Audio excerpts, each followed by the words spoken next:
good evening. Ayan, Ashton, paano mo hinaharap yung pressure? Kasi, syempre, di ba may pressure din sa'yo.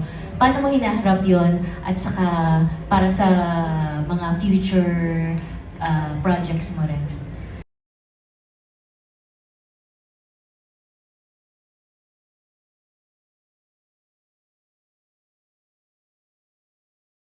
Siguro po yung pressure na nanggagaling sa ibang tao, hindi ko po masyado in-entertain. Hindi ko po siya masyado pinapansin. Kasi meron akong sariling pressure na binibigay sa sarili ko eh. Siguro yung way ko po ng pag-handle na pressure na nararamdaman sa sarili ko is by praying po talaga.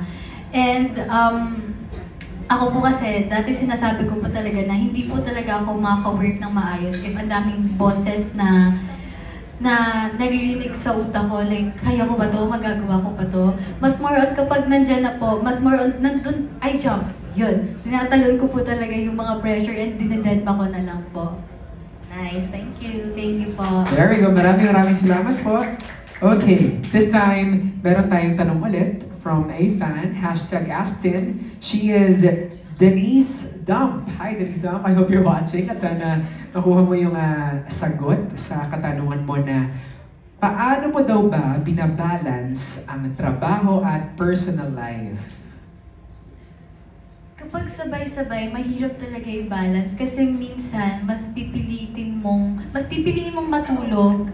And syempre yung rest days mo, kailangan mo pa din mag-work kahit paano kasi magme-memorize ka for the next shooting days, gano'n. Pero ngayon naman, mas nababalance ko siya kasi mas less work din yung... kasi mas may pahinga ako ngayon. And yung... Hindi naman siya bad eh kung wala kang masyadong work ngayon. Of course. Kasi mas nakikita ko siya na parang opportunity to do what I want, to spend more with my friends, with my family. Parang mga healthy poses, Yes. no? Kasi minsan kapag tuloy-tuloy ka, parang madidrain ka talaga. Oo. And minsan, kailangan mong ma-miss and ma-realize na kung, mahal ko pala itong ginagawa ko, na-miss ko eh. So, mas parang may bago kang, pag may bagong work ka, mas yung energy mo and yung passion mo ulit, parang nasa 100% ulit. Oh, parang recharge, reset, ganyan. Yes. There we go. Okay. Sige, another person wants to ask. She is from Philippine Star, Ms. Dolly Ann Carvajal. Hi, Ms. Hello. Dolly. Hi, Ashton. Hello po. Congrats. Thank you po. For you, is it harder to build a character or to let go of a character since you portray 4 different roles here? I think mas mahirap po yung to build a character. Lalo na po dito, nahihirapan po ako kasi usually po kapag may mga bagong characters po ako, di ba po marami po yung taping days. So kinakapa ko po siya sa first 3 taping days po namin. Eh dito po, halos 2 taping days lang po kami per episode.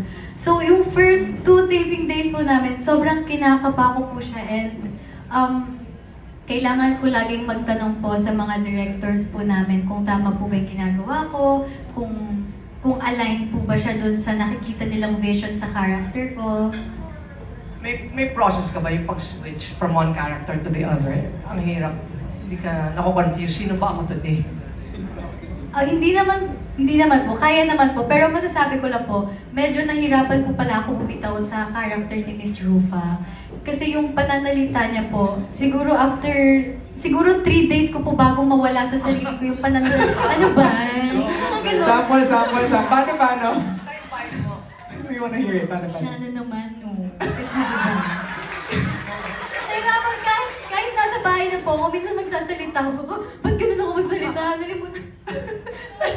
Parang nasapian ka na ni Rupa. Yes po. Thank you. Congrats. Ayan na. Pasilip lang yan sa sa part niya ni Ms. Rufa. Pero now, let's have a question